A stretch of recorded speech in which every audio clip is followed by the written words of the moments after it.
you log in, first step that a student needs to do. Student பண்ண வேண்டிய முதல் step வந்து diagnostic test complete பண்றது.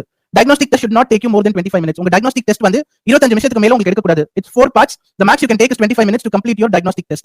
Okay? எப்போ diagnostic test நாங்க பண்ணனும்? When should you do this diagnostic test? Student எப்போ ஃப்ரீயா இருக்காங்களோ ஈவினிங் டைம்ல you can get them do the diagnostic test. NM periodல diagnostic test பண்ண வேண்டாம். In your NM period you need not do diagnostic test. The reason I say that is you are already short on time. Okay, you need more time. So in that time, if you're going to do diagnostic test, you will not be able to complete your course. You have 15 units to complete. Kindly focus on it. When students are free or in the evening, they can complete their diagnostic test. So இன்னைக்கு உங்க credentials வந்திருக்குனா, you can take 1 week to complete. 1000 student இருக்காங்க batch wise evening time, free time. அந்த டைம்ல they can do the diagnostic test. First step for a student is to complete diagnostic test. One students have completed diagnostic test. உங்க classroomல நீங்க A2 course teach பண்றீங்கன்னா, student பண்ண வேண்டியது A2 course. If in your classroom you're teaching an A2 course, students will need to do an A2 course. If you're teaching a B1 course, students will need to do B1 course. Diagnostic test mandatory.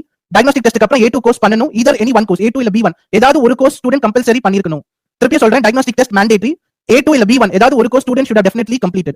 As a part of A2 course, you have midterm exam. 7 unit முடிச்சதுக்கு அப்புறம் ஒரு midterm exam இருக்கும். Student should have done the midterm exam. சரிங்களா? இது ரெண்டுமே mandatory. On to the next part of it. A lot of you ask me why is diagnostic test mandatory. So the plan or the process in place is you first have to start with diagnostic test, then you're teaching. Since we do not have time and we are short on time, we are doing both parallelly. We are starting teaching and we are also doing diagnostic test. So please keep in mind, if your score says below 55, which means your student can be possibly at a level A1, this is the course material you need to use. The reason why we do diagnostic test is to go scientific to say which course material has to be used in classroom. So if your students are below 55, you will use A2 course material in classroom. If your students are between 56 to 94, you will use B1 course material in classroom. Please keep in mind, when we say 56 to 84, possibly they are at a level A2, 85 to 94, a possibility at level B1. So which means you will have to use B1 course in classroom. You will have some students who are always good or excellent in their academic performance or overall performance. Those students can be a part of B1 classroom. Okay, so a student should have completed diagnostic test. It is mandatory. They should have done learning either A2 or B1 and they should have done mid progression test. After that, they should have done final assessment.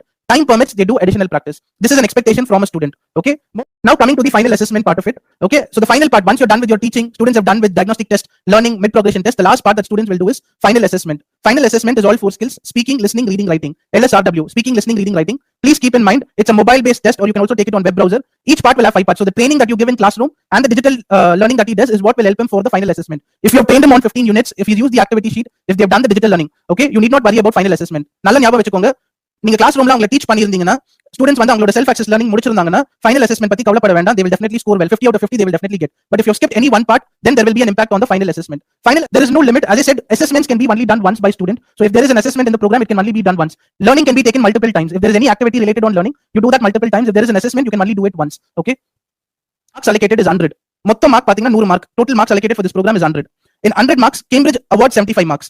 25 marks, whichever is by the university or whatever is your existing pattern for communicative English, you will follow that 25 marks. I'm re-emphasizing, I'm stressing on this. மொத்த mark 100 mark. 100 மார்க்ல Cambridge 75 mark will be awarded. 25 mark நீங்க என்ன pattern follow பண்றீங்களோ அதே pattern you can continue to follow. உங்களுக்கு pattern இல்லன்னு சொன்னீங்கன்னா you can recreate your own pattern.